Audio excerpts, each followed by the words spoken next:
শুভেন্দু অধিকারী নাম বললে দিন খারাপ যায়, নামটা বললেই একেবারে মুডও চটকে যায়, দিন খারাপ যায়। কালো বিড়ালের মতো রাস্তাঘাটে ফাট করে বেরিয়ে গেল, মাথাটা গেছে। এদের যে ডিগবাজি খাওয়াটা সাধারণ মানুষ তো মনে হয় না খুব একটা ভালোভাবে নিচ্ছে। অধিকাংশ মানুষের কাছে এরা পরিচিত গাদ্দার হিসেবে। সেদিন পর্যন্ত বলছিল খেলা হবে, আজকে তারা ভোল পাল্টেছে। এরা না ঘরকা না ঘাটকা। পশ্চিম বাংলার মানুষের কাছে মানে করলা সেদ্ধ এবং তার সঙ্গে নিম পাতা সেদ্ধ যদি কাউকে খেতে বলা হয় তাদের কিন্তু সেরকমই লাগবে। কারণ ভাবছেন তাহলে কি ভারতীয় জনতা পার্টি তার কোনো আদর্শ নেই? দেখুন, শুভেন্দু অধিকারীকে দোষ দিয়ে লাভ নেই। তার কারণ বৃহত্তর স্বার্থে ক্ষুদ্র স্বার্থ কে বিসর্জন দেওয়া, এটা না আমরা শুনতাম একসময় বঙ্গ রাজনীতিতে কমিউনিস্টদের মুখে।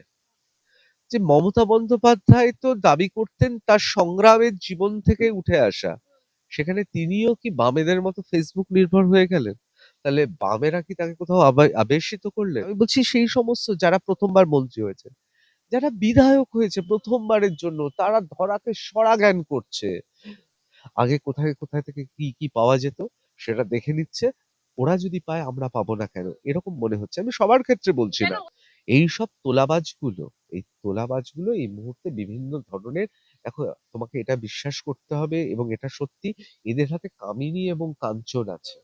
এরা কিন্তু টাকা এবং বিভিন্ন মোহেতে যেকোনো মানুষকে খারাপ করে দেওয়ার তাদের অভিজ্ঞতা আছে। দেখুন, পরিবর্তন চেয়েছিল বিজেপি কার্যত। এই মুহূর্তে দাঁড়িয়ে বাংলার মানুষও পরিবর্তন চেয়েছিল। চোরেদের বিরুদ্ধে লড়াই ছিল, দুর্নীতিটা সামনে রেখে লড়াই ছিল।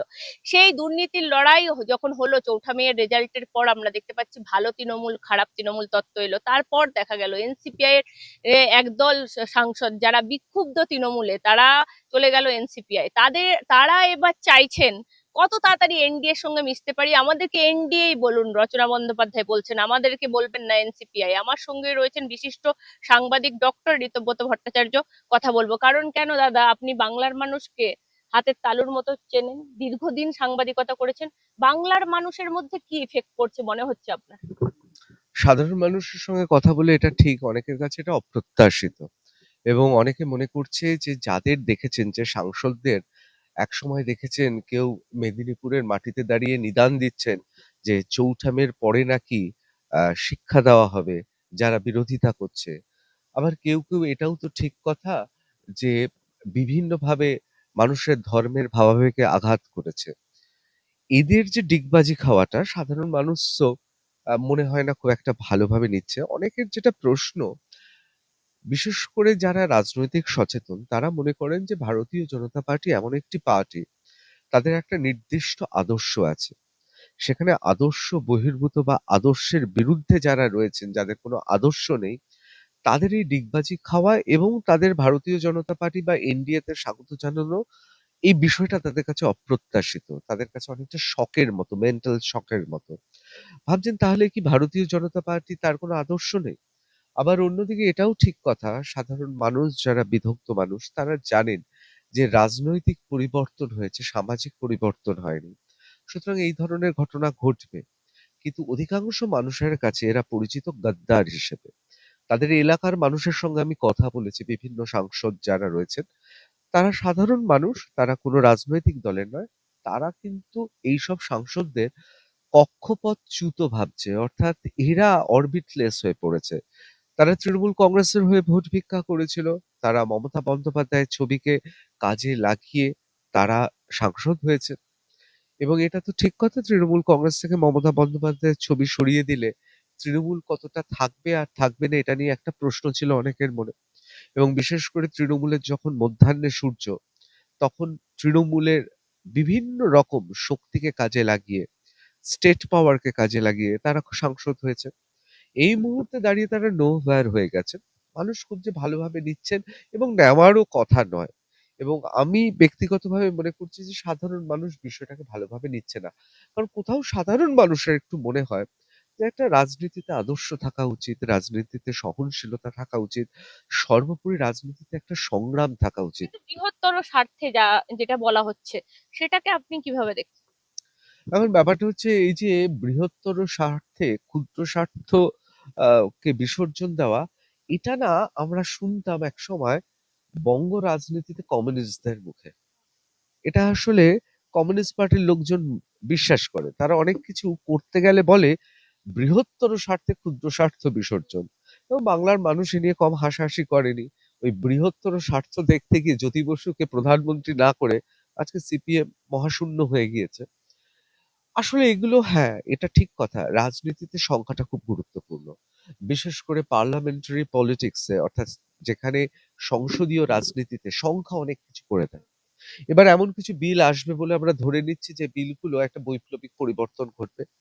সেই বিলগুলো পরিবর্তন ঘটার জন্য অনেক সংখ্যার দরকার। সেই সংখ্যাটা রাজ্যসভা অর্থাৎ উচ্চ হাউস এবং লোয়ার হাউসে নিম্নকক্ষে লোকসভাতে দরকার। এবং এই জন্য যদি নেওয়া হয়, দেশের স্বার্থে যদি নেওয়া হয়, তাহলে অবশ্যই ক্ষুদ্র স্বার্থ বিসর্জন দিয়ে বৃহত্তর লক্ষ্যে দেশ এগিয়ে যাওয়ার জন্য যদি ভারতীয় জনতা পার্টির কেন্দ্রীয় নেতৃত্ব এই ধরনের সিদ্ধান্ত নেয়, তাহলে সেটাকে রাজনীতির মারপ্যাচে স্বাগত জানাতে বাধ্য আমরা। এবং সেটা আমার মনে হয় প্রত্যেক রাষ্ট্রবাদী মানুষ যারা তারা স্বাগত জানাবে। কিন্তু পশ্চিম বাংলার মানুষের কাছে মানে করলা সেদ্ধ এবং তার সঙ্গে নিম পাতা সেদ্ধ যদি কাউকে খেতে বলা হয় তাদের কিন্তু সেরকমই লাগবে। কারণ পরিবর্তনকামী মানুষরা এইসব মানুষগুলোকে ঘৃণা ভরে প্রত্যাখ্যান করেছে। তাদের মধ্যে এই সাংসদের মুখগুলোও রয়েছে। এবং সব ভুলে গিয়ে যাই হোক না কেন সাধারণ মানুষের একটা খারাপ লাগবে। কালকে শুভেন্দু অধিকারীর সঙ্গে এদের ছবি বাংলায় তো দেখলাম, নেট মাধ্যমে এখনো পর্যন্ত তোলপাড়। আর কিভাবে দেখছেন? না, এখানে একটা কথা আমার বলা উচিত, সেটা হচ্ছে যে ভারতীয় জনতা পার্টিতে এখন যারা রাজনীতি করছেন তাদের মধ্যে কেউ কেউ এসছেন তৃণমূল কংগ্রেস থেকে, কেউ কেউ এসছেন সিপিএম থেকে, এবং ভারতীয় জনতা পার্টিতে যারা চালিকা শক্তি তারা এসেছেন রাষ্ট্রীয় সেবক সংঘ অর্থাৎ আরএসএস এর মতো জায়গা থেকে। এরাই তো মূলত নেতৃত্ব দিচ্ছেন। এবং এটাও ঠিক কথা, ভারতীয় জনতা পার্টি এবং জনসংঘের একটা বিরাট ইতিহাস থাকলেও এত মানুষ তো ছিল না, সুতরাং বাইরের থেকে মানুষ দরকার স্বাভাবিকভাবে।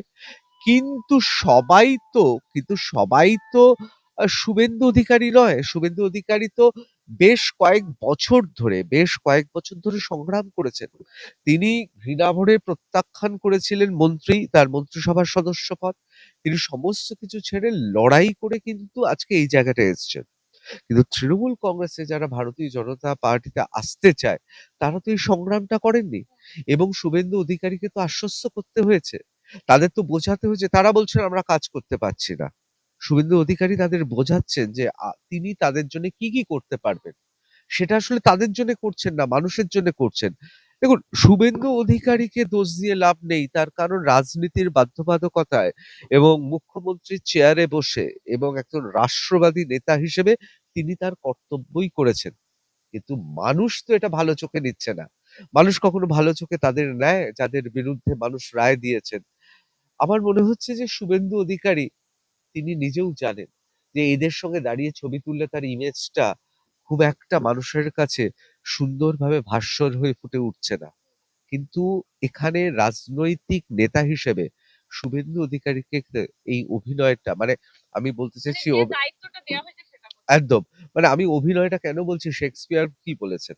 যে আমরা সবাই এই বিশ্বের রাজনৈতিক মঞ্চ হোক বা এই মঞ্চে আমরা অভিনয় করে যাচ্ছি একেকটা পার্টে। এখানে শুভেন্দু অধিকারীকে আজকে তিনি মুখ্যমন্ত্রী, আজকে তিনি ভারতীয় জনতা পার্টির রাজ্যের শুধু মুখ নন, তিনি তার একটা সর্বভারতীয় রাজনীতিতে একটা জায়গা আছে। আজকে তাকে তো এটা করতেই হবে। কিন্তু সাধারণ মানুষের চোখে এটা যে খুব একটা ভালো লাগছে তা তো নয়।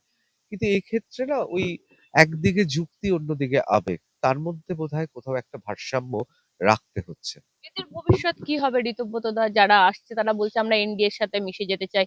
এরা কি বিজেপি থেকে টিকিট পেতে পারে, যেটা সুদীপ বন্দ্যোপাধ্যায় ক্যালকুলেশন করেছে যে 29-এ আমরাই টিকিট পাবো? দেখো, আমি একটা একটা কথা বলি তোমাকে। রাজস্বিক ভাবে জীবনযাপন করা আর রাজস্বিক থেকে খুব তাড়াতাড়ি না পৈশাসিক হয়ে যাওয়া যায়। রাজস্বিক মানে একদম বিলাস ব্যসনে তুমি রাজার মতো জীবনযাপন করছো, কিন্তু এক চুল এদিক ওদিক হয়ে গেলে ওটাই পৈশাসিক হয়ে যায়। এই যে যে মানুষগুলোকে আমরা জিততে দেখেছি, এরা অভ্যস্ত হয়ে গেছে লালবাতি গাড়ি থাকবে, পাইলট থাকবে, এরা ভিভিআইপি ট্রিটমেন্ট পেতে পেতে অভ্যস্ত হয়ে গেছে। এরা খুব ভয়ে আছে, জানো তো? এরা তো জনসেবার জন্য রাজনীতিটা করছে না, এরা খুব ভয় আছে যে আমরা যে সম্মানটা, যে পৈশাসিক জীবনযাত্রা বা রাজস্বিক জীবনযাত্রা আমরা এই মুহূর্তে বিলাস ব্যসনে কাটাচ্ছি, আমরা এটা পাবো তো? 2029 সবার টার্গেট যে ভারতীয় জনতা পার্টির আনুকূল্যে যদি আমরা টিকিটটা পাই। দেখো, এরা এক কথায় না ঘরকা না ঘাটকা। এরা যদি আগামীকাল বা আগামী পরশু বা আজকে এই মুহূর্তে দাঁড়িয়ে তাদের যে এলাকা, সেই এলাকায় ভোটে দাঁড়ায়, ভারতীয় জনতা পার্টিকে যারা ভালোবাসেন, পছন্দ করেন, সমর্থন করেন, তাদের ভোটও পাবেন না, তারা বিরোধীদের ভোটও পাবেন মানে না। বিজেপির প্রার্থী হলেও কোনো জেতার সম্ভাবনা নেই। এখন কোনো কোনো জায়গায় হতে পারে যেখানে ভারতীয় জনতা পার্টির পদ্মটাই এক কথা, মানে পদ্মতে ভোট হচ্ছে, সেই রকম জায়গা ছাড়া এদের আর কোনো জায়গাতে দাঁড়ালে কোনো অস্তিত্ব নেই। কাহিনী রচনা এইসবের। খুব কঠিন এদের, এদের লড়াইটা খুব কঠিন। আমি শুধু একটা কথা বলবো যে আমরা সায়নীর কথা জানি, আমরা সবাই জানি তিনি খুব ভালো অভিনেত্রী, এ বিষয়ে নিঃসন্দেহে অভিনেত্রী। কিন্তু তিনি এমন কতগুলো কথা বলেছেন, পরে না বার ভুল স্বীকার করেও না মানুষের কোথায় ভাবাবেগে আহত হয়েছে। শুভেন্দু অধিকারীকেই কটাক্ষ করছে আজকে সোশ্যাল মিডিয়া, আপনি দেখলে দেখবেন সেইগুলোই ভেসে উঠছে, কালো বিড়াল থেকে শুরু করে মানে যাচ্ছে তাই মন্তব্য, আমি মুখেও আনতে পারছি না। সেই শুভেন্দু অধিকারীর আমি এই সঙ্গে বলছি, বসে ছবি তুলছে। আমি তোমাকে বলছি শুভেন্দু অধিকারীর জন্য, মানে আমার মনে হচ্ছে যে ওই যে তুমি বলছিলে না বৃহত্তর স্বার্থে ক্ষুদ্র স্বার্থ বিসর্জন দেওয়া, শুভেন্দু অধিকারী অত্যন্ত বিচক্ষণ একজন রাজনীতিবিদ। তিনি জানেন কিন্তু মানুষ এই ছবিটা ভালোভাবে নিচ্ছে না। কিন্তু এটাও তো আবার ঠিক কথা, দেশ এবং রাষ্ট্রবাদী হলে তার কিছু রাজনৈতিক বাধ্যবাধকতা থাকে। আবার অন্যদিকে আমি তোমাকে বলি যে এই যে মানুষগুলোর কথা আমরা শুনতে পাচ্ছি, যারা সেদিন পর্যন্ত বলছিল খেলা হবে, আজকে তারা ভোল পাল্টেছে। এরা না ঘরকা না ঘাটকা। এদের মধ্যে, মানে আমি জানি না এদের মধ্যে যদি রাজ আনুকূল্য পায়, অর্থাৎ ভারতীয় জনতা পার্টি, আমি জানি না ভারতীয় জনতা পার্টি তাদের আদৌ তাদের প্রতীকে দাঁড় করাবে নাকি। তার কারণটা হচ্ছে সমস্ত পদ্ম পাকে জন্মালেই পদ্ম হয় না। ভারতীয় জনতা পার্টি পৃথিবীর অন্যতম বৃহত্তম গণতান্ত্রিক পার্টি হিসেবে চিহ্নিত। এবার কেউ যদি এটা বলে যে আমাদের ছোটবেলায় লজিকের কথা শুনতাম না যে রাম ছাগলেরও দাঁড়িয়ে আছে, রবীন্দ্রনাথেরও দাঁড়িয়ে আছে, সবাই বলতে পারে এরা তো পাক, পাকেই তো পদ্ম জন্মায়, সুতরাং এখানে পদ্ম জন্মাবে। রাজনীতির পদ্ম ওইভাবে হয় না। এখানে ট্র্যাক রেকর্ড খুব গুরুত্বপূর্ণ। এখানে মানুষ দেখতে চায় তার সংগ্রামটা। এই যে যারা আমি তোমাদের বলছিলাম না, এরা না রাজস্বিক জীবনযাত্রা করতে করতে কখন পৈশাসিক জীবনযাত্রায় পৌঁছে গেছে নিজেরাই জানে না। কিন্তু প্রথমত আরেকটা বিষয়, মমতা বন্দ্যোপাধ্যায় কি ফেসবুক লাইভেই রয়ে যাবেন? মানে মমতা বন্দ্যোপাধ্যায় সবসময় দেখতে পাচ্ছি বারবার ফেসবুক লাইভ করছেন। আর একটা যারা সাজানো, সেটা আমরা জানি সাজানো বিরোধী, মানে আমাদের এখানে গণতন্ত্রের বিরোধিতাটা একটা খুব গুরুত্বপূর্ণ বিষয়, বিরোধী থাকার, কিন্তু সেই পরিসরটা তো কোথায় আমরা দেখতেই পাচ্ছি না। রোজিনা, আমার মনে হয় আমার থেকে এই প্রশ্নের উত্তর তুমি ভালো দিতে পারবে। আমি তো নিজের চোখে দেখেছি রোজিনা, তুমি আমাদের ছোট বোন হিসেবে এই তৃণমূল আমলের শেষ 5 বছর যে লড়াইটা তোমাকে লড়তে হয়েছে, তোমার পরিবারের লোক, কোথাও কি বিরোধীরা সত্যি কি তোমাকে কোনো রকম সাহায্য করতে পেরেছে? শুভেন্দু অধিকারী এবং কতিপয় ভারতীয় জনতা পার্টির নেতারা তোমাকে নিশ্চয়ই তোমার পাশে দাঁড়িয়েছে, কিন্তু আমরা কোনোদিনই বিরোধীদের শক্তিশালী দেখিনি। শুভেন্দু অধিকারী তার ব্যক্তিগত কারিশমাতে অনেককে নিয়ে একটা লড়াই করেছে এবং শেষ 5 বছর 21 থেকে আমি বলবো 26 পর্যন্ত লড়াইটা একটা তুঙ্গে উঠেছে। 2016 পর্যন্ত আমরা কি দেখেছি? 2011 থেকে 16 শুধুমাত্র তো আমরা দেখলাম যে বাম নেতারা ফিশ ফ্রাই খেয়েছেন। এই ফিশ ফ্রাই খাওয়াটাকে আমি খারাপ ভালো কটাক্ষ করছি না, কিন্তু এটা একটা রূপক। বামেরা কিছু রাজনীতি করতে পারেনি, তার জন্য মানুষ ভারতীয় জনতা পার্টিকে নিয়ে এসছে। এই মুহূর্তে দাঁড়িয়ে বিরোধী রাজনীতি খুব হতাশজনক জায়গায় রয়েছে। কোথায় সেই মীনাক্ষী, দীপশিতা, শতরূপ যাদের কথা বলা হয়, মানুষ সেটা দেখেছেন। তারা বলছে আমরা পথে আছি। না, পথে না, ব্যাপারটা হচ্ছে কি, পুরো বিষয়টা এখন সামাজিক মাধ্যমে চলে যাচ্ছে, social ground media. Social media. এখন আমার নিজের মনে হচ্ছে ব্যক্তিগতভাবে, আমি কাউকে অপমান করছি না, তার বয়সকে সম্মান রেখেই বলছি যে মমতা বন্দ্যোপাধ্যায় তো দাবি করতেন তার সংগ্রামের জীবন থেকে উঠে আসা। সেখানে তিনিও কি বামেদের মতো ফেসবুক নির্ভর হয়ে গেলেন? তাহলে বামেরা কি তাকে কোথাও আবেশিত করলেন? দেখো সত্যি কথা বলতে গেলে মিডিয়া ফেস করছেন আর ঋতব্রতদা নিজের ফেসবুক পেজ থেকে লাইভ করছেন। এমন নয় যে প্রেস কনফারেন্স করে তার মন্তব্য জানাচ্ছেন, সেটাও কিন্তু নয়। দেখো মিডিয়া ফেস না করার কারণ আছে, কারণ তার যারা খুব কাছের মিডিয়া ছিল বা যাদের উপর তিনি নির্ভর করতেন তারা তো এই মুহূর্তে সাংবাদিকতাটা সেইভাবে সাংবাদিকতায় থাকতে পারছেন না। এবং তোমার মতো মানুষ এখন তো প্রেস কনফারেন্স করলে রোজিনা চলে যাবে, বঙ্গ টিভির বুম নিয়ে জিজ্ঞেস করবে অস্বস্তিকর প্রশ্ন। এই অস্বস্তি ভয়টা ওদের খুব কাজে, মানে খুব ভয় করে। ওরা মনে করে যে দেখো অধিকাংশ রাজনীতিবিদ, তোমাকে আমি বলি যে যেমন আমাকে অধিকাংশ রাজনীতিবিদ খুব একটা স্বস্তি পায় না, অস্বস্তি ভয় পায়। ভয় বলবো না, অস্বস্তি বা আমি তো বাঘভাল্লুক নই বা আমি সেরকম আমাদের প্রশ্নকে সাংবাদিক নই। ভয় পায়। হ্যাঁ, প্রশ্নকে ভয় পায়, অস্বস্তি। এই অস্বস্তিটা, এই যে 15 বছরের দায়ভার নিয়ে তাকে তো দাঁড়াতে হচ্ছে। আমরা তো নিজেরা নিজেরা দেখেছি। বরং কি অদ্ভুত দেখো, সেদিন দেখছিলাম হ্যাঁ, যারা সাংস্কৃতিক ক্ষেত্রে, যারা ভারতীয় জনতা পার্টিকে ন্যক্কারজনক ভাষায় যারা আহত করেছে বা আক্রমণ করেছে, যারা বারবার করে আমরা দেখেছি মমতা বন্দ্যোপাধ্যায় আঁচলের তলায় ছিলেন, তাহলে সেদিন একটা অনুষ্ঠানেও দেখলাম, মানে তার অনুগতরা কিন্তু সবাই পরিবর্তিত হয়ে যাচ্ছে। কিন্তু এরা কি করবে? এরা তো আর পরিবর্তন হতে পারবে না। এবং এক্ষেত্রে কোথাও যেন অনেকের মনে হচ্ছে যে শুভেন্দু অধিকারী ঠিক এই মুহূর্তে দাঁড়িয়ে যে জায়গায় রয়েছে, মমতা বন্দ্যোপাধ্যায়ের ওই ফেসবুক ছাড়া আর কোনো আশ্রয় এখন বোধহয় নেই এই মুহূর্তে দাঁড়িয়ে। তার কারণ তিনি কিন্তু শুরু করেছিলেন গ্রাউন্ড জিরোতে যাওয়া। তোমার নিশ্চয়ই মনে আছে যে নির্বাচনে হেরে যাওয়ার পর তিনি চেষ্টা করেছেন, কোর্টে গেলেন এবং সেখানে কি হয়েছে তুমি আমি সবাই আমরা জানি। এবং সেখানে তো দোলা সেন ছাড়া আর তো সেই টলিউডে নায়ক নায়িকারা নেই, যারা সেদিন দেখছিলাম অন্য একটি নৈশভোজে ছিলেন। তারা তো এখন নেই, তারা তো ক্ষমতার সঙ্গে রয়েছে। সুতরাং মমতা বন্দ্যোপাধ্যায় এই মুহূর্তে ফেসবুকই তার সঙ্গী। ঋতব্রত দা, আর একটা বিষয় সব থেকে গুরুত্বপূর্ণ এই মুহূর্তে, তাহলে পশ্চিমবঙ্গের রাজনৈতিক ভবিষ্যৎ কি হতে চলেছে পরবর্তীকালে? মমতা বন্দ্যোপাধ্যায় বলুন বা এই বিজেপির বলুন, মানুষ তো খুব বিক্ষুব্ধ, আমরা যেটা দেখতে পাচ্ছি। দেখো এই মুহূর্তে দাঁড়িয়ে ভারতীয় জনতা পার্টি ক্ষমতায় এসছেন, এটা একটা সামাজিক পরিবর্তন নয়, একটা রাজনৈতিক পরিবর্তন। এই রাজনৈতিক পরিবর্তনের ক্ষেত্রে অনেকে নতুন ক্ষমতায় পেয়ে ধরাকে সরা জ্ঞান করছেন। তারা প্রথম এইরকম বাতিওয়ালা গাড়িতে চড়ছেন। আমি শুভেন্দু অধিকারীর কথা বলছি না, উনি কিন্তু পরীক্ষিত। তিনি মন্ত্রিত্ব এতগুলো জায়গায় সাবসেন্ট ছিলেন। ডিপার্টমেন্ট ছেড়ে হ্যাঁ, দিয়েছে। মানে আমি এর তার কথা বলছি না। আমি বলছি সেই সমস্ত যারা প্রথমবার মন্ত্রী হয়েছে, যারা বিধায়ক হয়েছে প্রথমবারের জন্য, তারা ধরাকে সরা জ্ঞান করছে। তারা মঞ্চে, তাদের মঞ্চে লোকজন উঠে পড়ছে, তারা বুঝতে পারছেন না কারা আছেন। আমরা জানি বিভিন্ন জায়গায় বিভিন্ন ঘটনা চোখে পড়বে। আগামী 6 মাসের মধ্যে আরো কিছু আমরা দেখতে পাবো। দেখো আমরা সবাই রাজা, রাজার এই রাজত্বে এটা তো হয় না। এবং এক্ষেত্রে কিন্তু বঙ্গ বিজেপির এই সমস্ত নেতাদের সঙ্গে কেন্দ্রীয় ভারতীয় জনতা পার্টির কিন্তু আমি বলবো যে মিল টানা উচিত না। বঙ্গ রাজনীতিতে যারা ক্ষমতায় এসছেন তারা এখন ধরাকে সরা জ্ঞান করছেন, সর্বশক্তিমান মনে করছেন এতদিন ধরে, মানে আসলে কি জানো তো, আমাদের রাজনীতির ডিএনএ তে দুর্নীতি ঢুকে গেছে।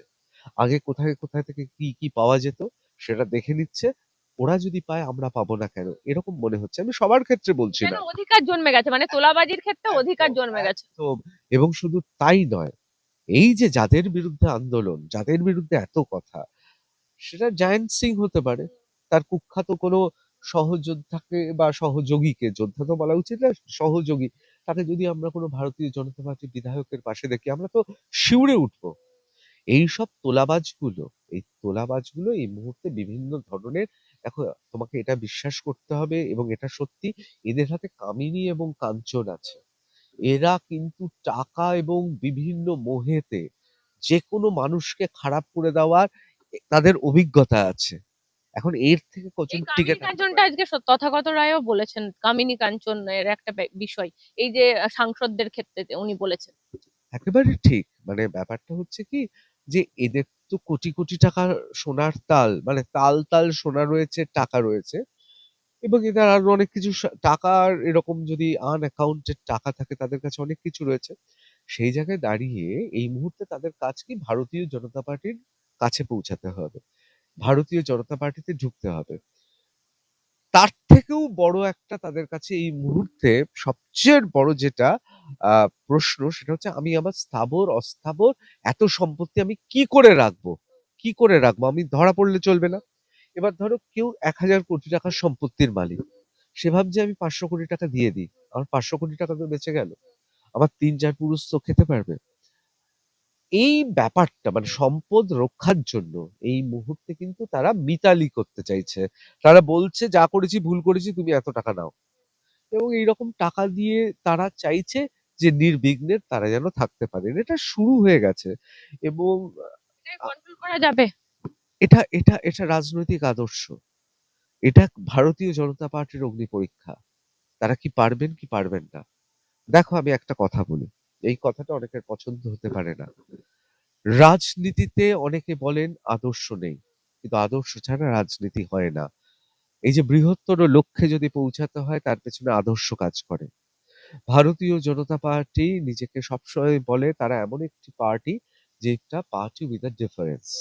এবার আগামী 6 মাসে এই পরীক্ষাটা দেখতে হবে যে সত্যি কি তারা পারবে। কারণ দেখো অনেকে বিধায়ক হয়েছেন। অলরেডি আমরা যখন আলোচনা করছি কাল 3 মাস পূর্ণ হয়েছে।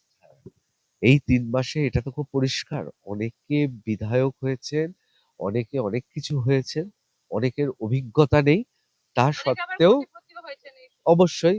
এবং তারা পদ্মের জোরে শুভেন্দু অধিকারী, শ্রমিক ভট্টাচার্য, সুকান্ত বাবু, দিলীপ ঘোষ, এরা যে নেতৃত্ব দিয়েছিল তাতে এরা বলা যেতে পারে যে ওই নেপোয় মারে দই আছে না, এত কষ্ট করেছে তারা।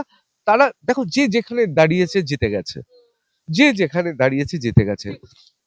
আসলে মানুষ তো পদ্মকে ভোট দিয়েছে, ভারতীয় জনতা পার্টিকে ভোট দিয়েছে মোদি ভার্সেস মমতা ছিল সোজা কথা। একেবারে। এবং এই মোদি বনাম মমতা বন্দ্যোপাধ্যায় একেবারে 100-তে 100। এবং দেখো এটাও তো ঠিক কথা, ভারত বাংলাদেশ হয়ে যাবে এটা একটা ভয় ছিল, এই দুর্নীতির কালো পাহাড় ছিল, সেগুলো সবাই জিতেছে মানে সবাই জিতে গেছে। এবার জিতে গিয়ে অনেকে ভাবছে আমার জন্যই জিতেছি। ওই যে আমাদের একটা বিখ্যাত কথা আছে না, যে পদ ভাবছে আমি দেব, রথ ভাবছে আমি দেব। ঠিক এখানেও তাই হচ্ছে। কিন্তু এবার ভারতীয় জনতা পার্টির অগ্নি পরীক্ষা। এই 3 মাস। এই 3 মাস হয়ে গেছে, আগামী 3 মাস বা 6 মাসের মধ্যে যদি নিয়ন্ত্রণ না করতে পারে তাহলে কিন্তু যত সহজ মনে হচ্ছে অতটা সহজ নয়।